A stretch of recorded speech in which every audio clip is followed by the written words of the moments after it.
केबे थमिब दुर्वृत्तों उत्पात केबे पुलिस उपरे आसिबो लोकंक भरोसा चोरों को साबाड़ करिपरिबो तो कमिशनरेट पुलिस तेबे एभली प्रश्न एबे राज्यवासी मनरे उंकी मारुछि।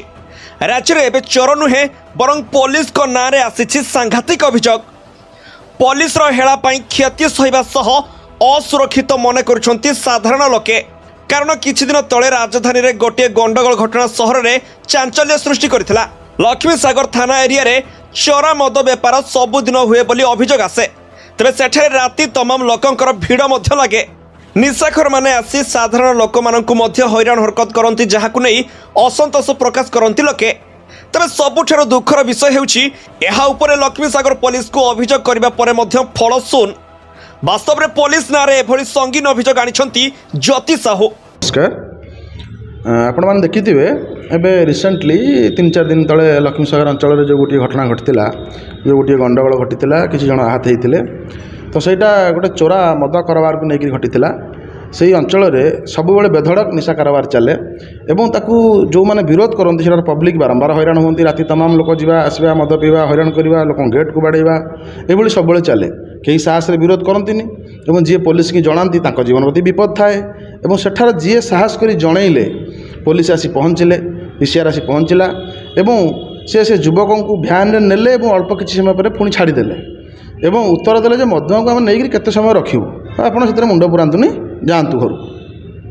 ताद्वारा तांकर आउरी साहस बढ़िला और तापर से माने पुणी खंडा धरी आसी गेट बाड़ी डाकिले जे तते आज हाणिकी मारदेबू एवं देख तू न बाहरी बुद्धि कौन करू। तापर तांको गाड़ी फाड़ी सब खंडारे हाणिले एवं तापर से माने बारंबार चिल्ले चिल्ले गाड़ी दौथांती कौ लक्ष्मीसागर कौ थाना भुवनेश्वर कौ पुलिस अच्छी आमर कि कौन कर अश्लील भाषा जार संपूर्ण सीसीटीवी गेट बाड़ेवा ठारू गाड़ी हाणिबा ठारू आरंभ करी पुलिस गाड़ी देवा पर्यंत सबूर सीसीटीवी थिला, जहाँ पुलिस जनइला पुलिस कौन एक्शन नेले नाही।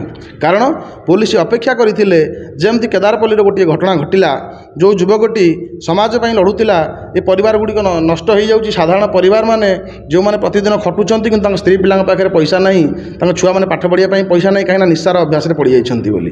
तेणु केमती निशा छाड़ी जाऊ, ये चोरा निशा कारोबार न हो, जो सेठार जो उद्यमान युवकों को हत्या करागला रसुलगढ़ छक उपर मुंडगंडी अलगा करी एवं सांगे सांगे पुलिस से अभियुक्त मान गिरफ्त कले और बहुत बाहा नेले। किंतु लक्ष्मीसागर घटना तार ओलटा घटिला। कारण अभियुक्त माने आहत होइछंती धस्ताधस्ती एवं अभियोगकारी विशेष क्षति हैनी।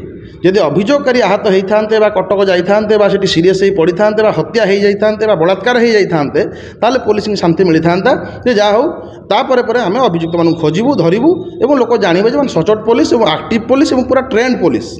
जेहेतु से 5-6 जन अपराधी थे, ये जड़े महिला थे, ये से धस्ताधस्ती बेले से आघात प्राप्त बेसी होती। तेणु यहाँ पुलिस को बहुत बाधिला।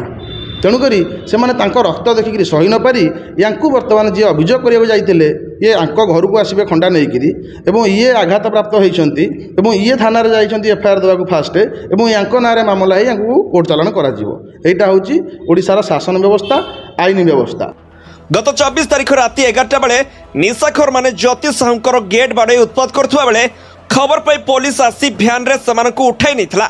मात्र सेमानक उपरे कौनसी कार्यानुष्ठान नेबा परिवर्ते दुर्वृत्तों को छाड़ी देथिला पुलिस। फଳରେ अपराधीଙ୍କ साहस बढ़िबा पई पुलिस पक्षरु यह एक सुजोग बोली कहिसंती ज्योति। कारण पुणी थरे सही दुर्वृत्त माने आसी मद पी ज्योति साहूंक घर पाखरे पुणी धमक चमक देई गेट बाड़े हत्यार धमक देई गले। एपरि तांकर कार टिकु मध्य खंडारे हानिले, दुआर मुहरे जगिकी बसिले, जहा फଳରେ एभली घटना को नहीं ज्योति और तांको परिवार लोके भयभीत होई पड़िसंती। तेबे पुलिस रे एभली अपारगता कारणरू पुणी ज्योतिंक जीवन जीवा परे पुलिस चेतिबो बोली कहिसंती निजे ज्योति साहू। आपण माने देखुथिबा सीसीटीवी फुटेज प्रमाण करूछि जे पुलिस को मध्य खातिर करूनाहांती दुर्वृत्त। तेबे एही मामला रे रंजू शिबू स्वप्न एवं अन्य माने जेउ मानकर नाम रे मामला होईछि ता परे मध्य पुलिस तरफरु कौनसी कार्यानुष्ठान निया जाई नथिबा बेले शेषरे बाध्य होई मीडियार सहायता लड़िछंती ज्योति। वास्तव में यही मामला रे पुलिस विभाग जाने कि सेठरे मद माफिया को सहयोग करुछि ना तांको सह भितरिया संपर्क पई अपराधी मानकर आहुरी साहस बढ़ुछि ताहा प्रश्नवाची सृष्टि करछि। ब्यूरो रिपोर्ट, खबर टुडे न्यूज।